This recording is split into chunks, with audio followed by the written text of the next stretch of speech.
everyone. Welcome back to a new episode of Tech This Week. My name is Aplak. Hope all of you are keeping well. So, in today's podcast, I'm going to dive into one of India's boldest campaigns, right? That I'm talking about Make in India. You may ask why suddenly am I speaking of Make in India? Because this year marks the 10 years since this campaign was launched by the Prime Minister, Shri Narendra Modi.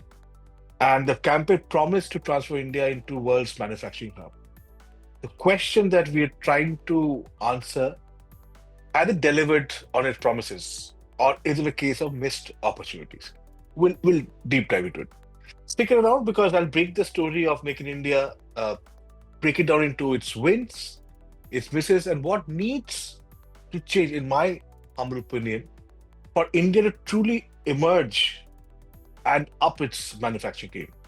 But before I do that, like I said, I take you a few steps back and I'll talk about the birth of the Make in India program. So back in 2014, like I said, Prime Minister Narendra Modi unveiled the Make in India with a lot of fanfare, right?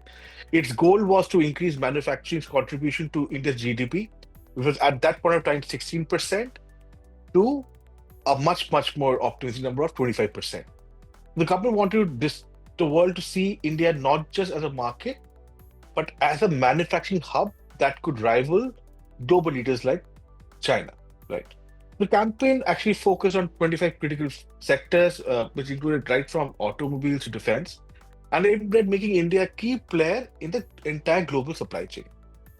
But how much of this bold vision has actually materialized?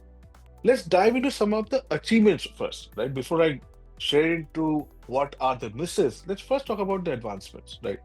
So yes, definitely on the positive side, Make in India has helped put India on the map as an emerging manufacturing destination.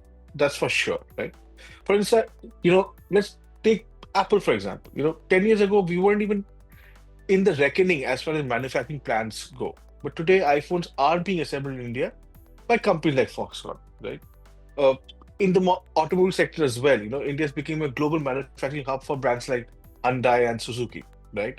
In fact, India became the second largest mobile phone manufacturer globally. It's a big feat as far as electronics go, right?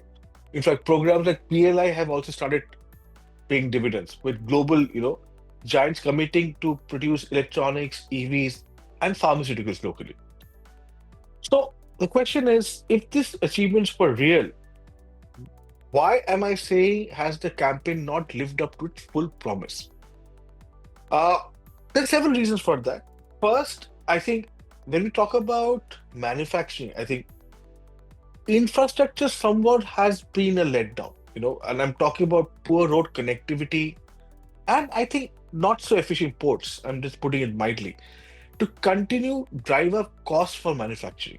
Why is it important? Because when we speak about infrastructure, the large scale infrastructure manufacturing plants don't get set up in urban metros like Delhi, Mumbai, or Bangalore, right?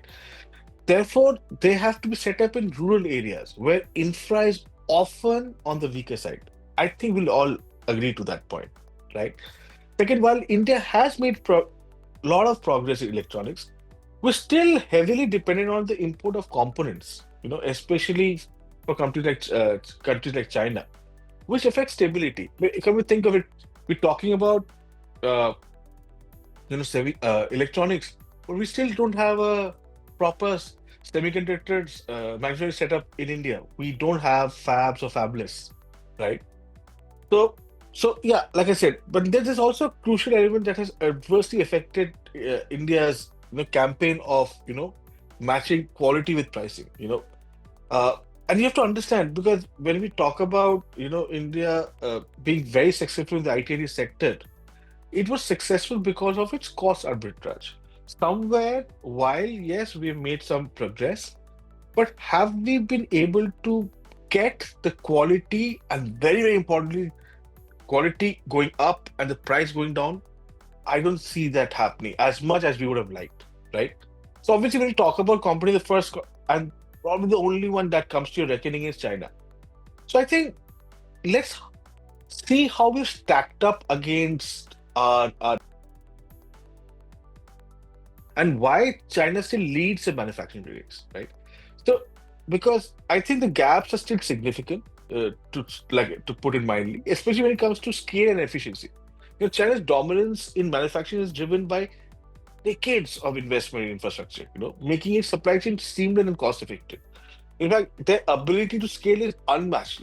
I mean, just think of it, and a lot of people who are from the manufacturing sector would agree.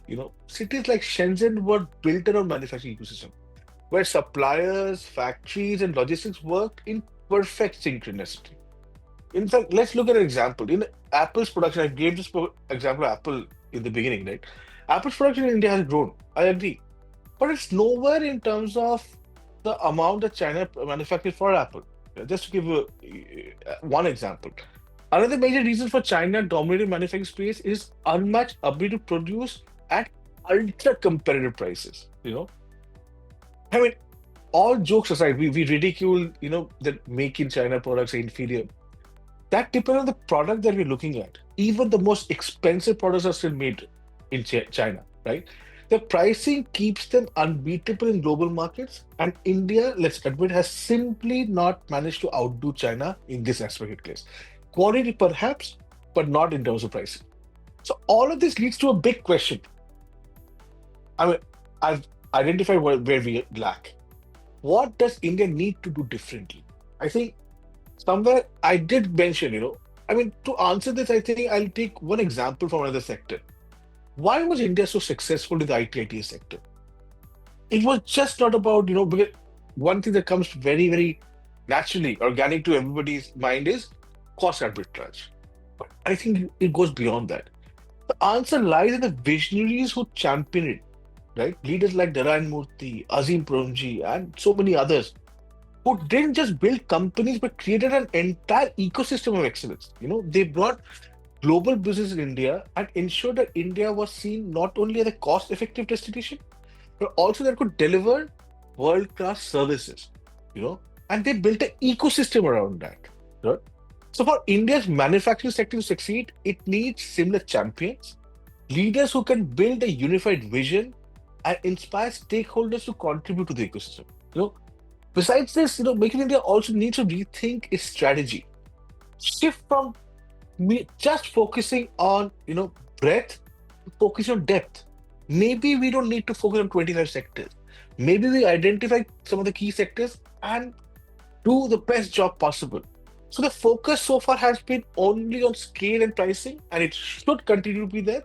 But the real mark of manufacturing excellence is also a champion product, a global symbol of innovation and quality. Think of it. Countries like Germany have brands like BMW, Mercedes, Audi. Japan has Toyota, Sony.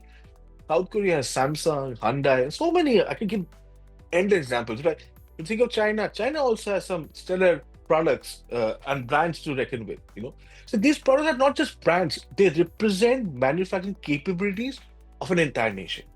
So India needs to identify and zero, on few areas instead of 25 areas like we were doing currently. Develop products that can compete head to head with global leaders and emerge as champions. A product that dominates globally doesn't just showcase capability, it earns trust, builds confidence, and attracts further investment. Very important. All in all, I'll just like to conclude Make in India's next chapter shouldn't just be about policies or scale. Important, yes, but it should also think about creating global icons of Indian manufacturing.